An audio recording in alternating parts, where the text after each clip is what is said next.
In 1980, the average American needed to save for 2.5 years to afford a 20% down payment on a median-priced home. Today, that number is 12 years. 12 years of saving, while paying rent, while inflation eats your income, while home prices keep climbing, just to have enough to get a mortgage. So here's the question I want to answer today. Is buying a house still realistic for millennials in their 30s?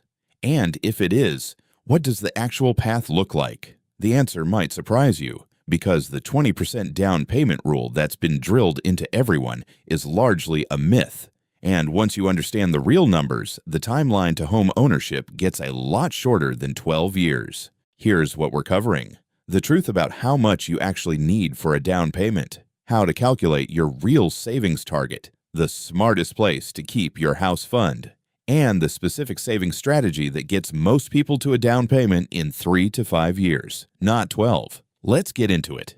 For decades, financial advice has said you need 20% down to buy a house. That's $80,000 on a $400,000 home, $100,000 on a $500,000 home. No wonder people feel like it's impossible. Here's what's actually true. 20% down is one option, not the only option. And for first-time buyers, it's often not even the best option. FHA loans allow as little as 3.5% down if your credit score is 580 or above. Conventional loans allow 3% down for first-time buyers. VA loans for veterans require 0 down. USDA loans for rural areas require 0 down. On a $400,000 home, 3.5% down is $14,000. That's a 12-month savings goal for most millennials in their 30s, not a 12-year one.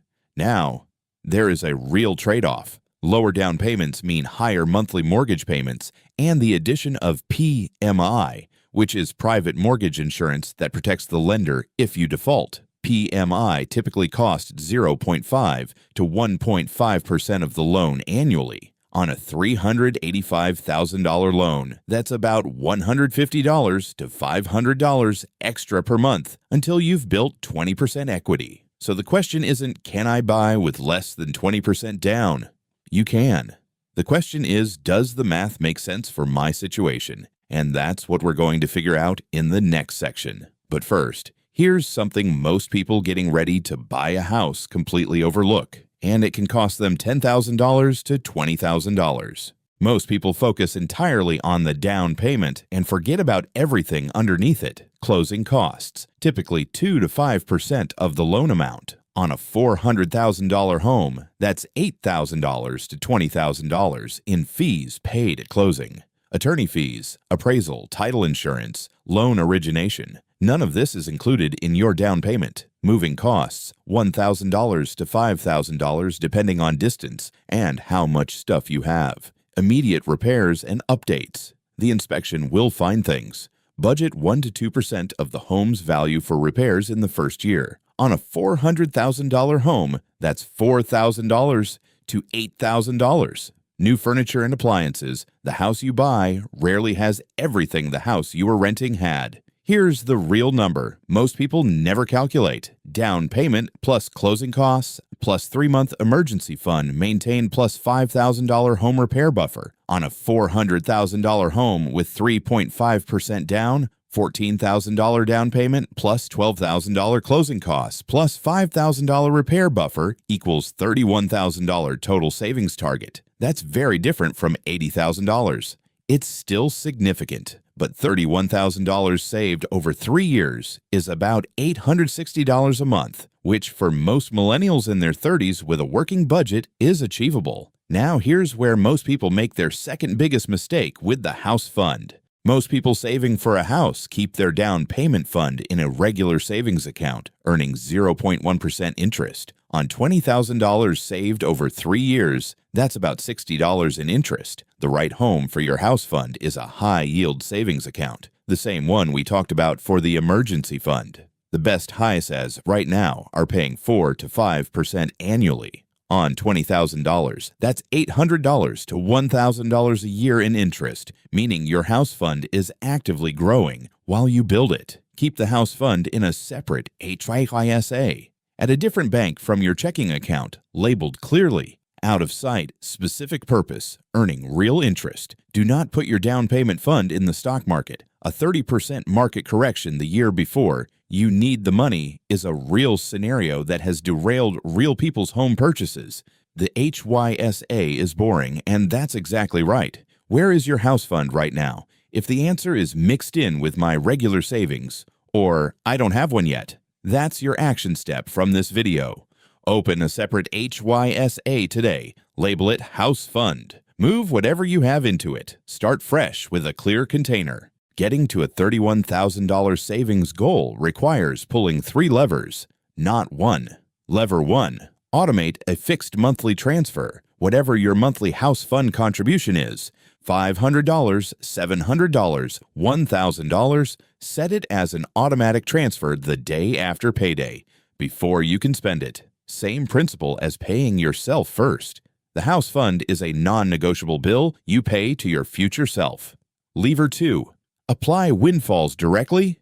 Tax refund, house fund. Work bonus, house fund. Selling something, house fund. Birthday money, house fund. Every windfall that lands in your account without a plan gets spent. Give it a plan before it arrives. The average U.S. tax refund is about $3,100. One refund applied to your house fund is equivalent to 3 months of contributions made in a single day. People who consistently apply refunds to savings goals hit their targets an average of 18 months faster than those who don't. Lever 3. Reduce your biggest monthly want by half for 12 months. Go back to your 50-30-20 budget. What's your biggest wants category? Dining out, entertainment, online shopping. Cut it in half for 12 months only, not forever. The extra money goes straight to the house fund. Most people find an extra $150 to $300 a month this way. 3 levers working together. $700 auto transfer plus $3,100 tax refund plus $200 from reduced spending equals $11,700 in year 1 alone. A $31,000 goal becomes a 3-year plan instead of a 12-year one. Having the down payment is necessary but not sufficient. Here's the full readiness checklist before you make an offer. Down payment saved, obviously, but also closing costs covered. Emergency fund intact and separate from the house fund. Do not raid your emergency fund for closing costs. A credit score above 620 for FHA or 680 plus for the best conventional rates. Stable income for at least 2 years. Lenders will ask for this. And your monthly mortgage payment, taxes, insurance, and HOA fees combined should be under 28% of your gross monthly income. That last one is critical. Just because a bank approves you for a $500,000 mortgage doesn't mean you can afford a $500,000 mortgage. Banks approve based on what you can theoretically pay, not on what you can comfortably pay while still saving, investing, and living your life. Get pre-approved for what you qualify for, then decide independently what you're actually comfortable spending. Those are often very different numbers. Let's bring it together. The 20% down payment is a myth.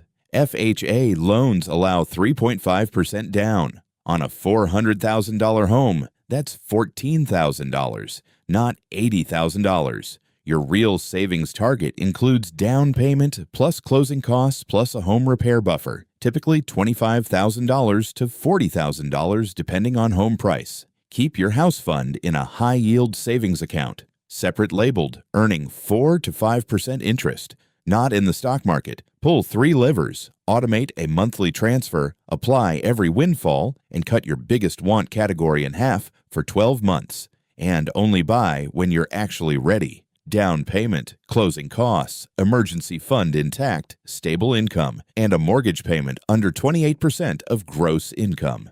Please subscribe. Next week, we're going deep on the 401k. Most people have one through work and contribute almost nothing to it, or worse, they're contributing without knowing how it actually works. If that's you, next week's video is essential. And if you have a friend who keeps saying they'll never be able to afford a house, send this to them. The numbers are more achievable than most people realize. See you then.